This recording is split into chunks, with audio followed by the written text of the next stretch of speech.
जय श्री कृष्ण। मेरी सारी वीडियोस देखने के लिए और उनको लाइक, शेयर और सब्सक्राइब करने के लिए आपका बहुत बहुत धन्यवाद। तो आज की इस वीडियो में हम बात करने वाले हैं 11वें अध्याय के बारे में, यानी कि विश्वरूप दर्शन योग के बारे में। So let's start the video. मैं 11वें अध्याय की शुरुआत एक बड़े ही प्रख्यात श्लोक के साथ करना चाहूंगा। ततः स विस्मयाविष्टो हश्च रोमा धनंजय प्रणमय शीर्षा देवम कृतांजलिर्भाषत। भागवत गीता के 11वें अध्याय में हम भगवान के विराट रूप के बारे में जानेंगे। अर्जुन श्री कृष्ण से बोलते हैं कि आपके दिए हुए ज्ञान से मेरा अंधकार दूर हो गया है, लेकिन मैं आपका विराट रूप देखना चाहता हूँ। लेकिन श्री कृष्ण बोलते हैं, अवश्य अर्जुन, लेकिन तुम इन मानवता की आंखों से मेरा विश्व रूप नहीं देख पाओगे। इसको देखने के लिए मैं तुझे दिव्य आंखें देता हूँ।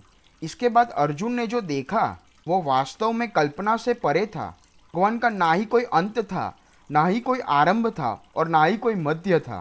परम ब्रह्म से इतना प्रकाश निकल रहा था जितना एक सूरज से भी नहीं निकल सकता है। अर्जुन ने बहुत सारे विश्व को उनके अंदर समाहित देखा। अर्जुन ने हाथ जोड़कर कहा कि मैं आपके अंदर सभी देवों और सभी मनुष्य को देख रहा हूँ, लेकिन आपके शरीर में ना ही कोई आरंभ है और ना ही कोई अंत है और ना ही कोई मध्य है, लेकिन आप में सभी अस्त्र शस्त्र है, हर तरह के प्रकाश और सूर्य है। स्वर्ग और धरती के बीच का पूरा आकाश मानो आपसे ही भर गया है। कई देवताओं के समूह आप में प्रवेश कर रहे हैं, कई आपकी वंदना कर रहे हैं और कई आपको भयभीत होकर हाथ जोड़ रहे हैं कि इसने विशाल रूप को देखकर मैं बहुत व्याकुल हो रहा हूँ। पांडवों और कौरवों की महासेना को अंत होते हुए आप में जाता हुआ देख रहा हूँ। आपके अनेक उग्र रूप इस ब्रह्मांड को ऊर्जा दे रहे हैं। अपने सारे रूप में से आप कौन से हो, मैं आपको पहचान नहीं पा रहा हूँ। इस पर श्री कृष्ण बोलते हैं कि मैं हर जगह हूँ, मैं ही समय हूँ। इन सेनाओं के सम्राट को नष्ट करने के लिए मैं प्रकट हुआ हूँ। इन सब योद्धाओं की मौत मैं पहले ही लिख चुका हूँ। तू तो सिर्फ इनकी मौत का कारण है, लेकिन मारने वाला तो मैं ही हूँ। अर्जुन भयभीत होकर बोलते हैं कि मुझे अब पता लगा कि क्यों ऋषि महर्षि आपकी पूजा करते हैं। आप तो सत्य और असत्य से भी परे हो। आपके इस विशाल रूप को वर्णन करने के लिए मेरे पास कोई शब्द ही नहीं है। आप ही इस जन्म के और मृत्यु के पालन करता हो। आपको कोटि कोटि नमस्कार, आपको हर तरफ से नमस्कार, क्योंकि आपका कोई अंत नहीं है, आरंभ नहीं है और ना ही कोई मध्य है। हे प्रभु, मैंने जाने अनजाने में कभी कभी आपको मित्र, दोस्त, भाई कहा है, तो उसके लिए मुझे माफ़ करना। और तो और मैंने आपका मजाक भी उड़ाया है, लेकिन मुझे आपका इस सत्य का पता नहीं था। अगर हो सके तो मुझे माफ़ करना। मैं आपकी वंदना करता हूँ।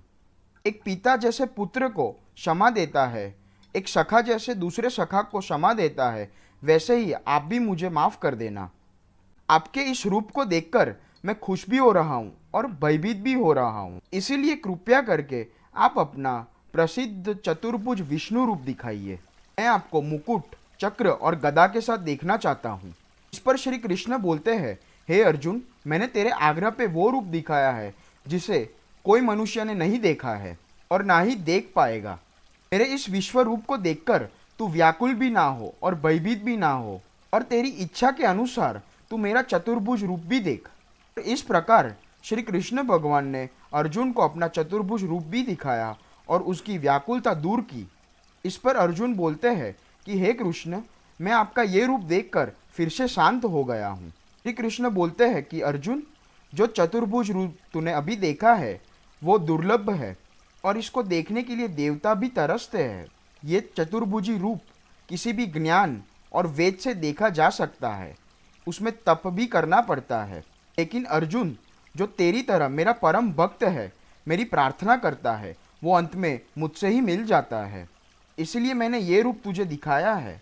इससे हमें ये सीखने को मिलता है कि अगर हम सही है तो कई बार हमें अपनी सफलता को पाकर विश्वास नहीं होता। पता ही नहीं लगता कि हमें इतनी मेहनत कर ली, और जब सफलता आती है तब भी लगता है कि ये तो बहुत ही बड़ी है, मैंने इतनी मेहनत तो की ही नहीं थी।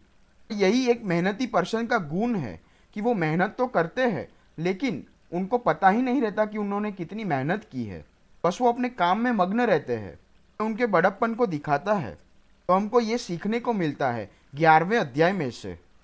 अगर जो ये वीडियो आपको पसंद आई हो तो लाइक करो, शेयर करो और सब्सक्राइब करना मत भूलना। और हाँ, कमेंट करो कि आपको कौन सा पार्ट सबसे ज्यादा पसंद आया और क्या सीखने को मिला।